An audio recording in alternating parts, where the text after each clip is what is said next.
What's going on, guys? Welcome to another episode of Tasty Tuesday on Tasty Loot Gaming, the show where we talk about gaming news. My name's Seth, and a quick reminder to play Destiny 2 and God of War 3, both offer for free on PlayStation Plus this month. Make sure to play those. Come back at the end of the month for Plus Club. Let us know your opinions on these games. We'll let you know our opinions on them as well. And also, our game of the month is Deep Rock Galactic. Make sure to play that as well, and we'll talk about that at the end of the month.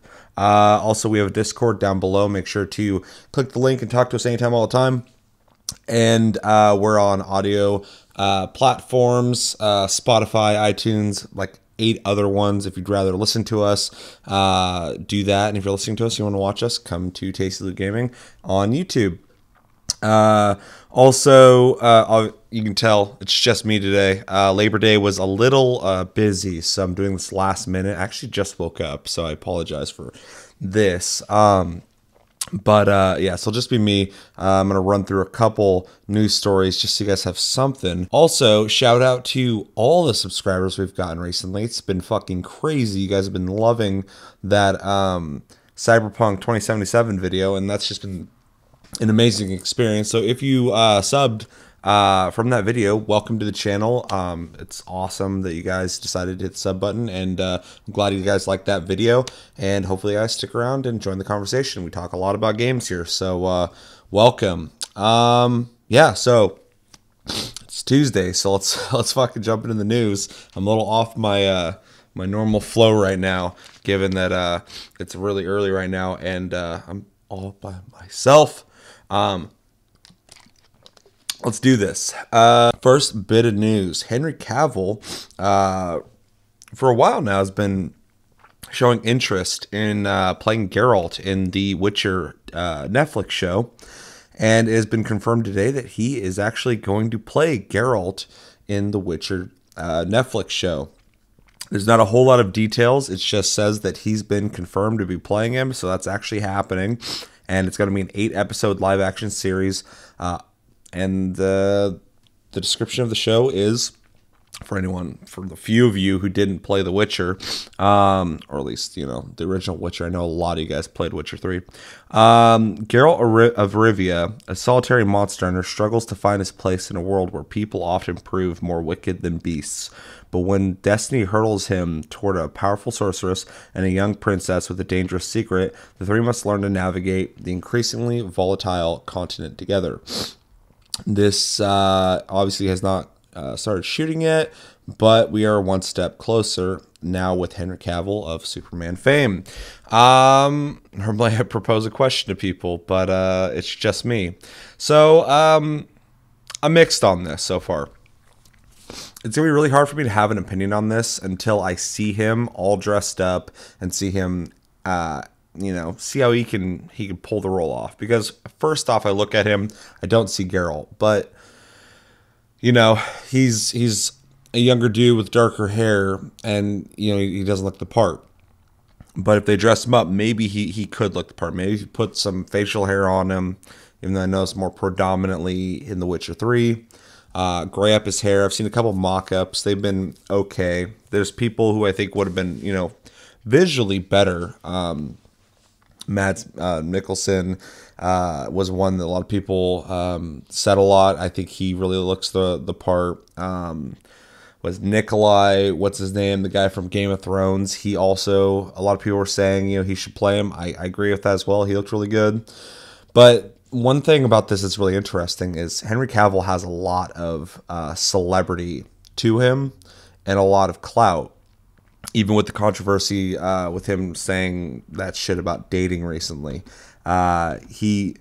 he could pull a bigger audience, which is overall good for the series, because if more people watch it, we'll get more episodes. This is going to be 8 episodes, which is already kind of amazing that they're going to be making that many episodes on something that, you know, has a specific fan base, but is not widely loved by like everybody. And we obviously want more people to watch so it can be successful. So it's actually kind of exciting in that sense that we got someone as big as Henry Cavill, or Cavill. I'm not sure how you fuckers are supposed to say that correctly, but I'm going to call him Cavill because I always do. Playing Geralt. It's a really good thing that he was already a big fan of the series. And now he, I mean, when I heard that, I was like, man, even if they got someone else lined up, they're gonna go after him. to get that, because that's such a big win for them. Getting an actor who's that big right now. It's also great for him too, because the DCEU has not been doing very good. Not EU, DCU. It's not extended universe. It's not been doing very good. So I'm sure he could probably use something to kind of refresh those batteries. Something that'll be a little more challenging and interesting for him. So overall, I think it's good as of right now. Like I said, I don't know if I can see him playing Geralt, but he's got to be playing Geralt. So I hope when he went in there and did his audition, if he did do one, he did well. And I want to propose this question to you guys mostly because I'm mixed on it. I have no idea if I'm stoked about it or not. Not to pull a fucking Philly D, he always does this shit. But like I said, it could be really good. I'm excited if he can nail it. What do you guys think about this? What do you think about Henry Cavill playing Geralt? Are you excited? Are you not excited? Do you think he'll be able to pull it off? Do you think he'll be able to look the part? If you've seen some mock-ups on the internet, send them my way and let me know or show me if you've seen something that makes it maybe more convincing or not convincing at all. And yeah, let me know everything you're thinking about when it comes to the Witcher show. What do you want from it? Do you want it to be the original Witcher? Do you want to start with Witcher 3? Is there something in the books you'd like to start there? I've never read the books. Have you read the books? And yeah, let's get into the next bit of news. Second bit of news, the highly controversial Battlefield 5 and its parent overlord, EA, has confirmed that Battlefield 5 is being delayed to November 20th. Originally supposed to come out in October 19th. So a full month delayed. And we got a quote saying, "We're going to take the time to continue to make some final adjustments to core gameplay and to ensure that we really deliver on the potential of new Battlefield Live service Tides of War. We know moving the launch date means that we all have to wait a little longer, but we're going to take our time to make sure we get it right." Like I said, it's previously scheduled for October 19th, and yeah, a month out. That's all the information they give. Yeah. So what I think on this is, I'm sure it is a good thing for them to delay the game. It gives them more time to work on it. And I'm sure they'll use that time. I do have a thing in the back of my head telling me, though, that this delay is bullshit. Just because with their controversy, a lot of people are really upset with them over the whole the way they handled the people asking questions essentially about the authenticity of Battlefield and them reacting in a way of saying don't fucking buy it. Which I think is ridiculous. With that happening, and also the pre-orders being down, obviously being part of that, but also the game coming out around the same time. Some other high-profile games are coming out. I think I feel like in the back of my head that they did this delay to give people a month to maybe forget about the controversy and to also get a new release window. Give them one extra month to get more pre-orders. Let the beta that's happening soon sink in with people. I think they're hoping that people are going to play the beta and go, oh, wow, I like this. Now I have time to think about this. And they'll have that extra month and they could buy it in a time when other games aren't coming out at the same time. I really don't think this game looks pretty fucking finished. If you watch the gameplay, it looks pretty finished. This delay came out of fucking nowhere. There's no build up to it. They weren't saying that they were like having problems with development. This all seemed like it was going pretty smooth, and now suddenly they're like, oh, we need that delay because we need to make this game, the best it can be, which I can respect. I mean, I'm not trying to complain about that, but it seems fishy to me. I'm with a lot of people though. I'm not happy with the way DICE has handled this. It's really shady, and I think it's always bad to tell people who have been big fans of you and who have been spending money on your games for years to essentially go fuck themselves.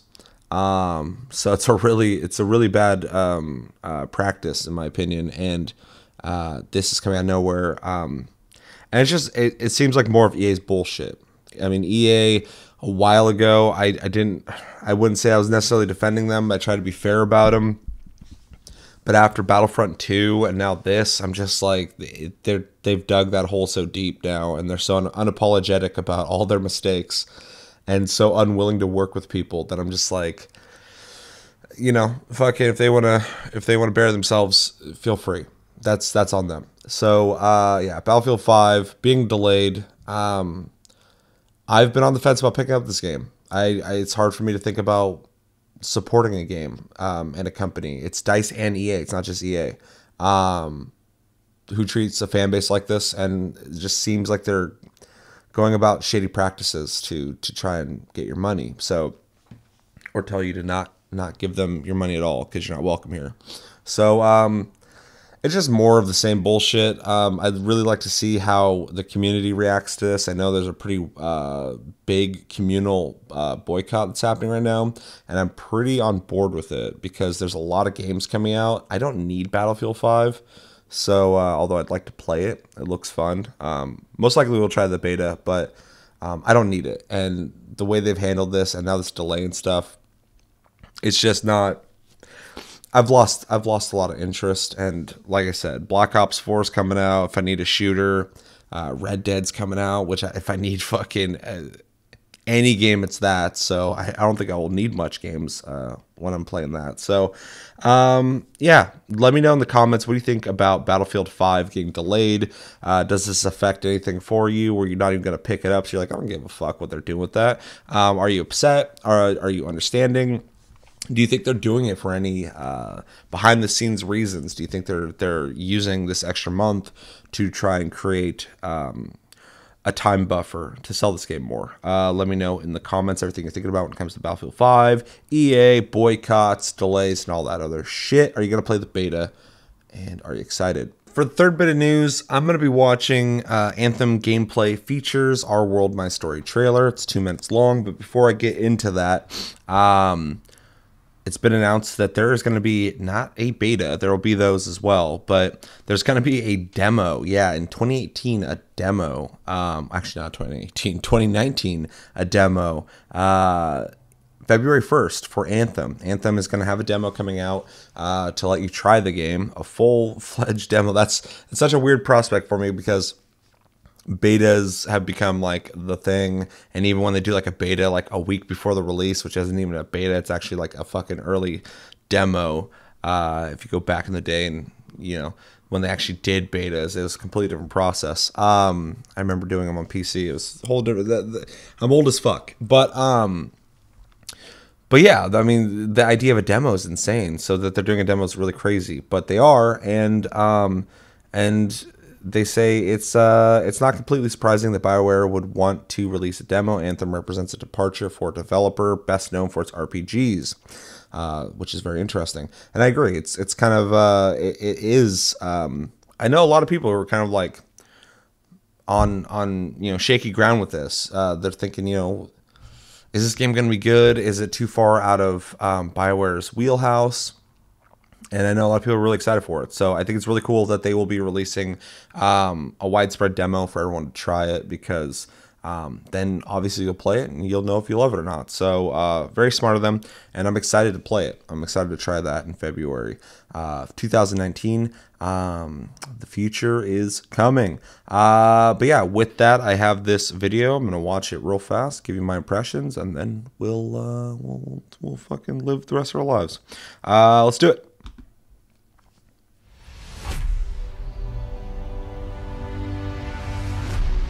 At the heart of Anthem is the concept of Our World, My Story.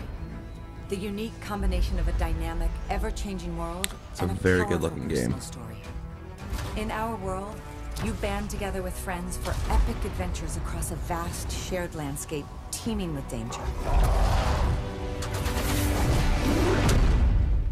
The world narrative advances for your whole team. Together, you'll confront countless enemies, those who threaten to take control of the Anthem, as well as ancient beasts.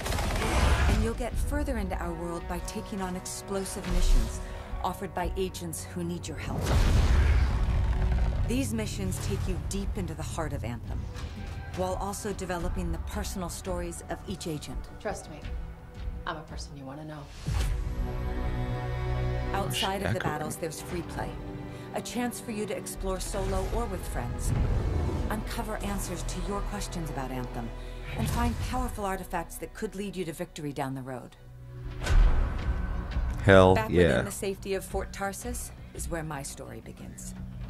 This is your chance to develop a richly personal narrative, where your choices have consequences. Those animations are good. In this bustling trader town, you'll develop bonds with your pit crew, who can help you prepare for future battles. They're the people in the world who have your back. And as your relationships develop, you'll learn about their pasts and the future they hope to see. Fort Tarsis is ripe for exploration as well. You may even encounter shadowy figures with questionable character. It all depends on the decisions you make. This is real-time storytelling, a reinvention of personal narrative in a multiplayer game. As a freelancer, you are the bridge between the heroic adventures discovered in our world and the personal journey that unravels in my story. And ultimately, Damn. the key to the fate of everyone.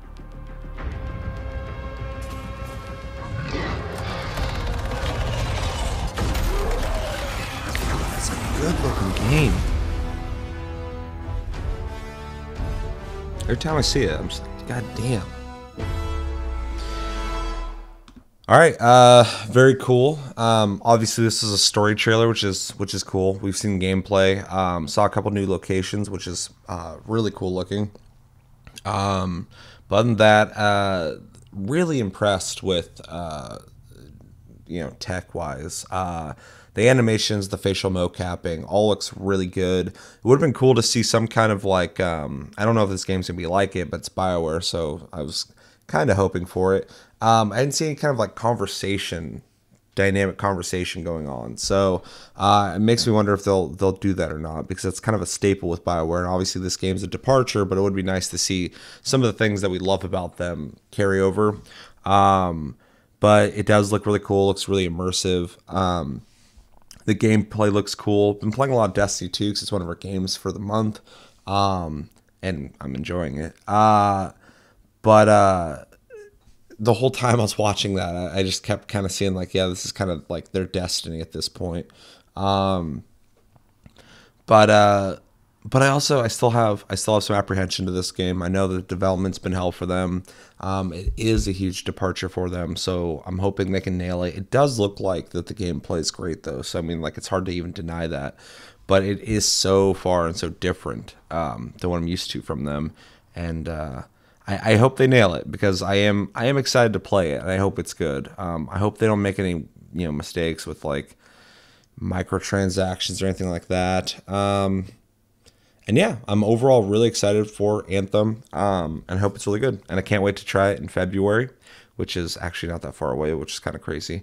And yeah, let me know what you're thinking of when it comes to Anthem. What you think about this gameplay feature, storyline trailer? Are you excited for the game? Are you not excited for the game? Do you have some apprehension to it? Are you just like, no, fuck no, this game's going to be dope as shit? Let me know everything you're thinking about when it comes to Anthem. But that's going to do it for this episode of Tasty Tuesday at Tasty Loot Gaming. As always, thank you for watching. Make sure to like and subscribe if you enjoy this episode. Make sure to check out our other episodes. Check us out on Tumblr, Twitter, and Facebook at Tasty Loot Gaming. Check me out on Twitch at Tasty Senpai, all one word.